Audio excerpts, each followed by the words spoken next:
Unnecessary সরকারের টাকা নষ্ট করে প্রধানমন্ত্রীর কার্যালয় বেদরকারি, দরকার নেই। প্রাইম মিনিস্টারকে একদম এক সাইডে ফ্রন্ট লাইনে রেখে একটা রাজকীয় সিংহাসনের মতো বসে থাকেন, মন্ত্রীরা সব দুই পাশের সামনে বসেন। আমাদেরটা কি দেখে কি টিম মনে হয়? আমার কাছে এটা টিম মনে হয় না। এখন তো আমাদের পোশাকে একটু চেঞ্জ আসতেছে। এখন প্রধানমন্ত্রী তো সিম্পল ড্রেসে যাচ্ছেন, স্যুট টাই কোট লাগতেছে না। আমার কাছে মনে হয় না আপনার মিনিস্টাররা, আপনার যারা কলিগ যারা আছেন তারা আপনাকে ফলো করতে পারছে। এটা আমি বলেছি না। আমি ওবামার ক্যাবিনেট মিটিং দেখলাম, অমুকের দেখলাম, অলমোস্ট সবাই সিমিলার, কিন্তু আমাদের এখানে সিটিং অ্যারেঞ্জমেন্টটা কেমন? আপনি ক্যাবিনেট ডিভিশনে ছিলেন, এরকম কেন?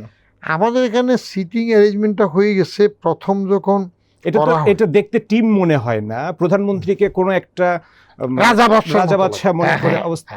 টিমটা বঙ্গভবনে যে ক্যাবিনেট মিটিং করার টেবিল বা ক্যাবিনেট ডিভিশনে যে টেবিল, কিংবা এখানে যে পরে একটা ফাও অফিস করছিল না আবার এরশাদের আমল থেকে প্রধানমন্ত্রীর কার্যালয়, বেদরকারি, আননেসারি সরকারের টাকা নষ্ট করে প্রধানমন্ত্রীর কার্যালয় বেদরকারি, দরকার নাই। ইভেন কি ইআরডি একটা আছে না, বিখ্যাত ঘুরে যায়, এটারও দরকার নেই। ইআরডি ফরেন মিনিস্ট্রি একটা উইংই কাজ করতে পারে।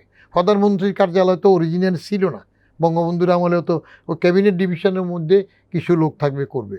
একই জিনিস তো দুইবার দরকার নাই। এটা আপনার আমাদের দেশে চেয়ারটা কত বড় হয়, তিনি কত বড় জায়গার মধ্যে বসেন, এটা দিয়ে তার বড়ত্ব বোঝা যায়। এ কারণে কি মন্ত্রিসভার বৈঠকের সিটিং অ্যারেঞ্জমেন্ট এটা আগের থেকে এটা হয়ে গেছে এইভাবে। কারণ তো এখন যদি বললেন ওদের মতো যদি করেন, ওদেরটা তো আবার এরকম করে দেখেন না, স্কুল ঘরের মতো লাইন ধরে বসে। হ্যাঁ, তো সেটা আস্তে আস্তে হয়তো হবে। যেমন এখন তো আমাদের পোশাকে একটু চেঞ্জ আসতেছে। এখন প্রধানমন্ত্রী তো সিম্পল ড্রেসে যাচ্ছেন, স্যুট টাই কোট লাগতেছে না। আমাদের এখানে প্রাইম মিনিস্টার ক্যাবিনেট মিটিংয়ে যেটা হয়, আপনি সিটিং অ্যারেঞ্জমেন্ট দেখেছেন, প্রাইম মিনিস্টারকে একদম এক সাইডে মানে ফ্রন্ট লাইনে রেখে একটা রাজকীয় সিংহাসনের মতো বসে থাকেন, মন্ত্রীরা সব দুই পাশের সামনে বসেন। কিন্তু বাইরের দেশগুলোতে সব হচ্ছে জাস্ট প্রাইম মিনিস্টার বসলো, তার বাম পাশে 2-3 জন মিনিস্টার আছে, ডান পাশে 2-3 জন মিনিস্টার আছে, গোল হয়ে একটা টিম মনে হয়। আমাদেরটা কি দেখে কি টিম মনে হয়? শুনেন, আমার কাছে এটা টিম মনে হয় না। এ কথা ওনাকে বলেছি। আমি আপনি যেভাবে ভাবছেন, যেভাবে করছেন, আপনাকে টিমকে সেভাবে করছে, আপনার কাছে কি মনে হয়? আমার কাছে মনে হয় না। আমার কাছে মনে হয় না আপনার মিনিস্টাররা, আপনার যারা কলিগ যারা আছেন তারা আপনাকে ফলো করতে পারছেন। এটা আমি বলেছি ওনাকে।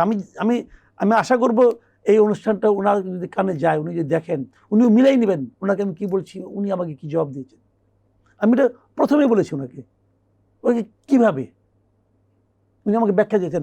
আমি বলি যে আপনি আমাকে একটা কথা বলেন, আপনি যখন প্রথমে প্রাইম মিনিস্টার হওয়ার পর সিদ্ধান্ত নিলেন যে আপনি সরকারি গাড়ি নেবেন না, সরকারি তেল নেবেন না, সরকারের ড্রাইভার নেবেন না, বলেছেন আপনি? হ্যাঁ। আমাকে এটা বলার মাধ্যমে আপনি কী প্রমাণ করার চেষ্টা করেছেন? এর বলার মাধ্যমে দেশের অর্থনীতি উন্নতি হয়ে যাবে, কয় টাকা বাঁচবে? কিন্তু আপনি একটা মেন্টালিটি শো করেছেন, আপনি একটা এক্সাম্পল ক্রিয়েট করতে চেয়েছেন। কার জন্য এক্সাম্পল? আমার জন্য? আমার জন্য তো না। আপনি একটা এক্সাম্পলটা ক্রিয়েট করতে চেয়েছেন আপনার কলিগদের জন্য, যারা এই সুযোগটা পায় তারাও যেন আপনাকে ফলো করে। এবং যদি পুরো ক্যাবিনেট এটা ফলো করতো, তাহলে আপনি জোর গলায় বলতে পারতেন জনগণকে যে আমরা নিতে আসিনি, দিতে এসেছি।